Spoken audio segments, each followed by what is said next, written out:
반갑습니다. 말씀과 함께 하루를 시작하는 주님의 백성들을 예수님의 이름으로 축복합니다. 하나님께서 오늘 우리에게 주신 말씀은 요한복음 4장 27절에서 42절까지입니다. 이때의 제자들이 돌아와서 예수께서 그 여자와 말씀을 나누시는 것을 보고 놀랐다.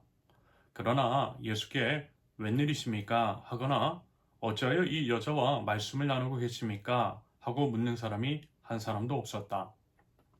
그 여자는 물동이를 버려두고 동네로 들어가서 사람들에게 말하였다. 내가 한 일을 모두 알아맞히신 분이 계십니다.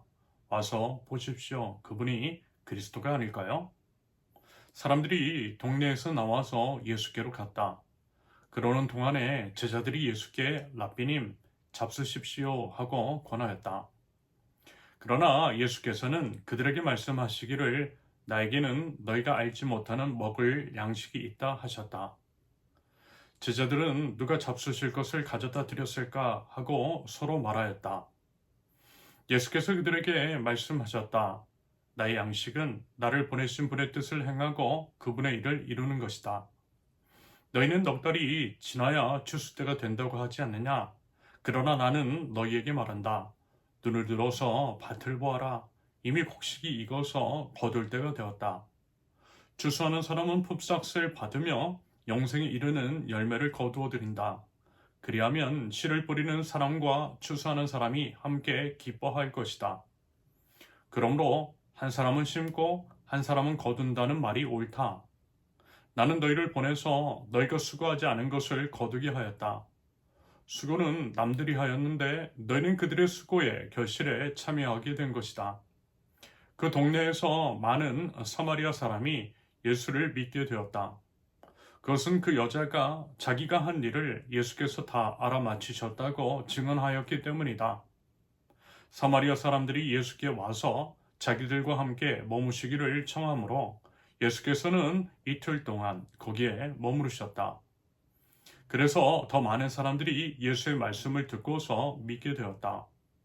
그들은 그 여자에게 말하였다. 우리가 믿는 것은 이제 당신의 말 때문만은 아니요. 우리가 그 말씀을 직접 들어보고 이분이 참으로 세상의 구주이심을 알았기 때문이요. 아멘. 첫째, 새로운 우선순위 27절에서 30절까지입니다. 제자들이 돌아왔을 때 그들은 예수님이 여자와 이야기를 하시는 것을 보고요, 이상히 여겼어요. 지난번에도 말씀을 드렸듯이 당시에는 유대인이 사마리아인과 그것도요, 여자와 대화하는 것은 금기였기 때문입니다. 하지만요, 아무도 이에 대해 예수님께 여쭙는 사람은 없었다라고 합니다.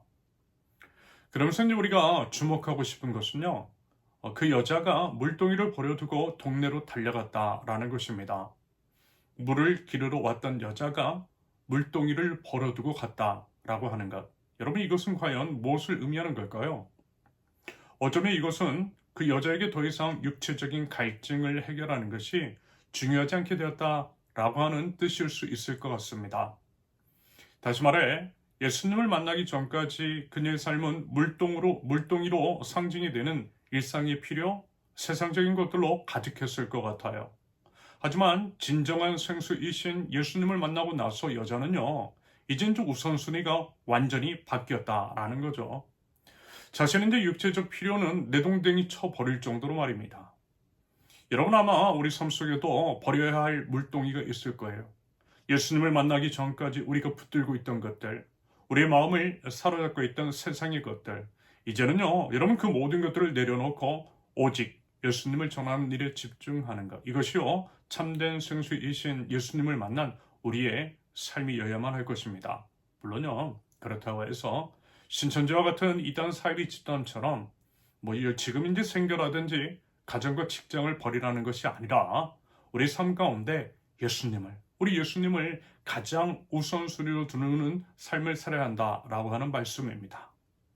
둘째, 변화의 능력 28절에서 30절까지 그리고 39절에서 42절까지입니다. 그 여자는요, 동네 사람들에게 외쳐요. 자신이 이제 한 일을 모두 알아맞히신 분이 있는데 그분이 그리스도가 아니겠느냐라고 말입니다. 여기서 이제 우리가 주목해야 할 점은 그 여자가 말하자면 자신은 이제 수치스러운 과거를 숨기지 않았다라는 것입니다. 내가 한 일을 모두 알아맞히신 분이라고 말하는 것을 통해 여자는요, 자기 자신의 어두운 과거를 인정하고 있다라는 것입니다. 그러면서 이제 그것들은 더 이상 부끄러움이 아니라 예수님을 증거하는 도구가 되었다라는 거죠. 그러자요, 그 결과는 놀라웠습니다. 30절, 사람들이 동네에 나와서 예수님께로 왔고요. 39절, 그 여자의 증언으로 동네 많은 사람들이 예수님을 믿게 되었습니다. 그리고 41절, 예수님의 말씀을 직접 듣고 더 많은 사람이 믿었다라고 합니다. 그러면서 이제 그들은 고백을 하죠. 42절, 이분이 참으로 세상의 구주이시다. 맞아요, 여러분.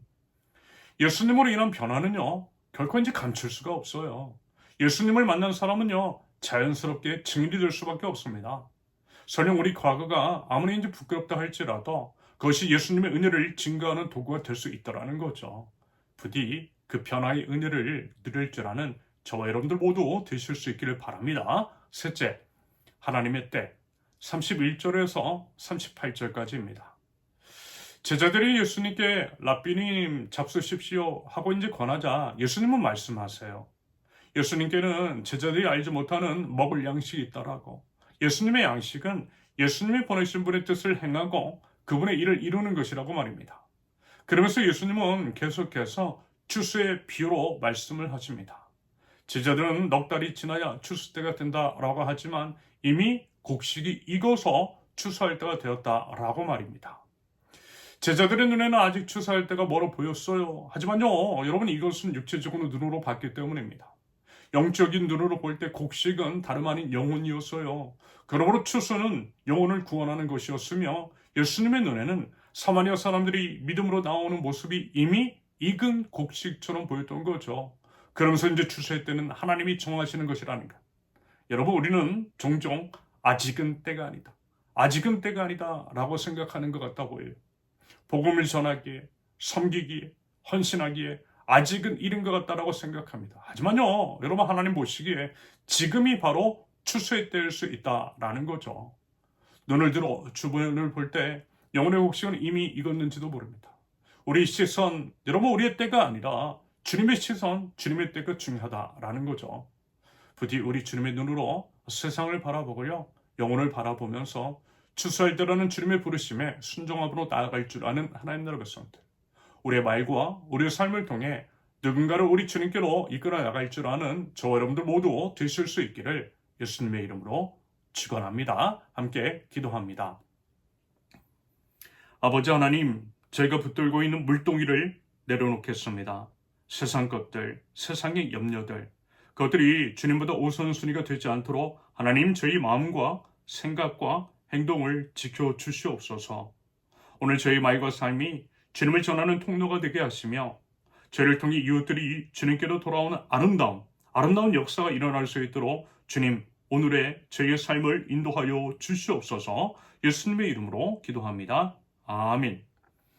하나님께 손을 주신 말씀과 각자의 기도 제목을 놓고 우리 잠시 기도합니다.